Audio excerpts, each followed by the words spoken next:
सरीनी दादन जंत्रणा परिवार प्रतिपोषण लगी सुदूर आबुधाबी जाई शब होई फेरिछंती ओडिया युवक। परिवार प्रतिपोषण करने लोभरे निज भिटामाटी छाड़ी सुदूर आबुधाबी जाई श्रमिक भावे काम करुवा अशोक शब होई घर को फेरिछंती।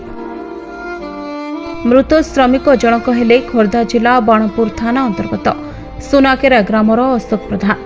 आबुधाबी रे थिबा नासिर अल हाजिर कंपानी रे श्रमिक भावे कार्य करुथिले मृत अशोक प्रधान। गत 20 तारिख रे अशोक प्रधान मृत्यु होइतिला। आज मृतदेह निज भिटामाटी को फेरिछि। मृतदेह पहुंचवा परे गाँव रे सृष्टि होइछि शोकाकुल परिवेश। अशोक परिवार कहिले बुढ़ा बापा माँ स्त्री और 3 संतान। घरर एकमात्र रोजगारिया थिले अशोक। अशोकर अकाल वियोग परे तांकर परिवार भांगी पड़िछि। असहाय परिवार को सरकारी अनुकंपा जोगाई देबाकू साधारण रे दाबी होछि। खोर्धार विजय बाहुबलेन्द्र रिपोर्ट उत्कल क्रांति।